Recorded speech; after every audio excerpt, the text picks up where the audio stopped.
নমস্কার বন্ধুরা, taro healing with শ্রীময়ীতে তোমাদের সকলকে স্বাগত জানাচ্ছি।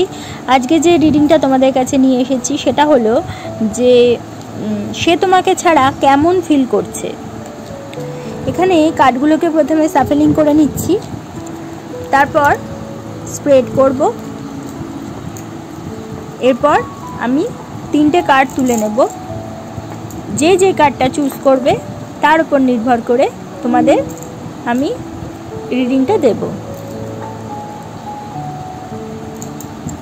প্রথমে যে কার্ডটা তুলছি সেটা রাখলাম, সেকেন্ড কার্ডটা তুললাম, থার্ড কার্ডটা তুলছি।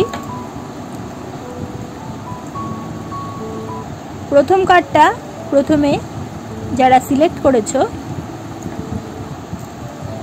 সেটা আগে দেখে নেব কি বলছে। ফার্স্ট কার্ডটা উঠেছে হচ্ছে 5 অফ শোর্টস। এখানে এর রিডিংটা আগে জেনে নেব। যার সম্বন্ধে তুমি জানতে চাচ্ছ সে কিন্তু ভীষণ ইগোয়েস্টিক পারসন এবং অহংকারী, ডোমিনেটিং নেচারের। খারাপ সময়ের মধ্যে দিয়ে কিন্তু সে যাচ্ছে। মাইন্ড কিন্তু তার ইমব্যালেন্স অবস্থায় রয়েছে, মন খুব খারাপ, সবাই তাকে দোষ দিচ্ছে, কারোর উপর সে ভরসা করতে পারছে না, কেউ তার উপর ভরসা করতে পারছে না।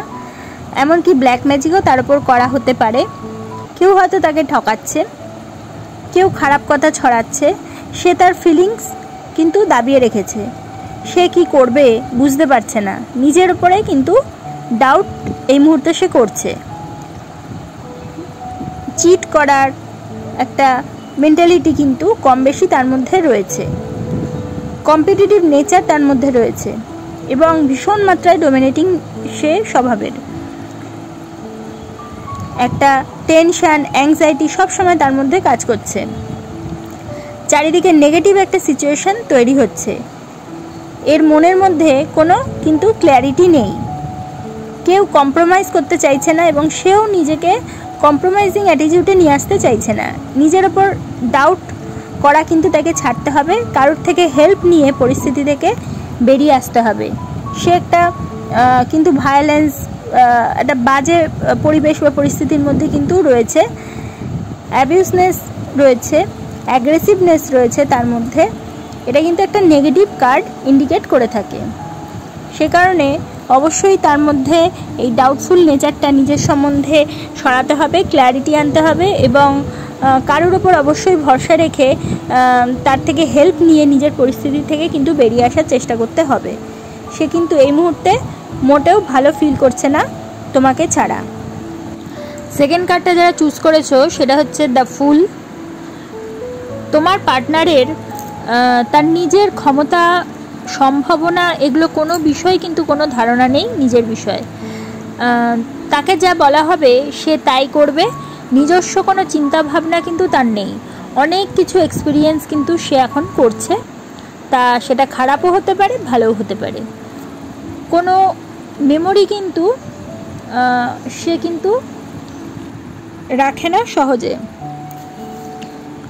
প্রচুর পরিশ্রম করতে হবে, তবেই সে গ্রোথ ফিল করবে, তার এক্সপেনশন হবে। কাজে লেগে থাকলে ভালো ফল পাবে। নিজের মনের আওয়াজ অথবা তার পার্টনারের কথা যদি সে শোনে, তার কাছে যে প্যাশন, স্ট্রেংথ আছে তা বাড়িয়ে নিয়ে যেতে পারবে।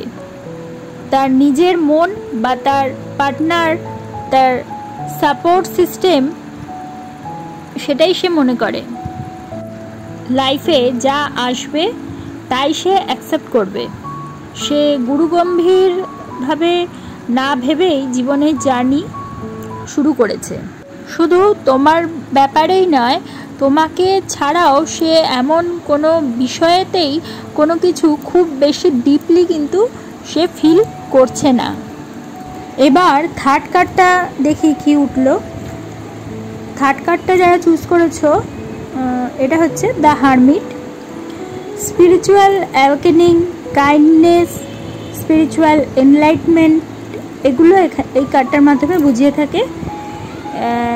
এই দিকগুলোতে সে কিন্তু নিজেকে দেখতে পছন্দ করে বা নিজে এই বিষয়গুলোতে ইনভলভ থাকতে পছন্দ করে। সে কিন্তু বায়াস নয়, নিজের উপর ফোকাস করছে, তার মধ্যে একটা হোপ আর একটা উইজডম অবশ্যই আছে। সে সব কিছু থেকে ডিট্যাচড, নিউট্রাল স্টেটে কিন্তু আছে। কারুর সাথে বেশি কথা বলতে তার একদম ভালো লাগে না, একাই সময় কাটাতে তার ভালো লাগবে। সে সোল সার্চিং করছে, সে কি করতে এসেছে, কেন এসেছে, কেন তার সাথে এরকম হচ্ছে, এগুলি সে খোঁজার চেষ্টা করে চলেছে। সে ভীষণই knowledgeable person, capable, mature, wise. নিজের ভিতরে ঢুকে দেখতে হবে তাকে সব কিছু, সে এটাই ফিল করে। তাহলে বন্ধুরা, আজকে তোমরা জানলে তোমাকে ছাড়া সে কেমন ফিল করছে। যদি তোমাদের আমার এই ভিডিওটা ভালো লাগে তাহলে অবশ্যই একটা লাইক করে দিও, তোমাদের পরিচিতদের মধ্যে শেয়ার করে তাদের জানার সুযোগ করে দিও, এবং যারা এখনও পর্যন্ত আমার চ্যানেলটা সাবস্ক্রাইব করোনি অবশ্যই সাবস্ক্রাইব করে দিও, এবং পাশে থাকা বেল আইকনটি প্রেস করতে কিন্তু ভুলো না। তাহলে প্রত্যেকে ভালো থেকো, প্রত্যেককে ভালো রেখো। পরবর্তী ভিডিওতে আবার চলে আসবো, ততক্ষণের জন্য সকলকে অনেক অনেক ধন্যবাদ। নমস্কার।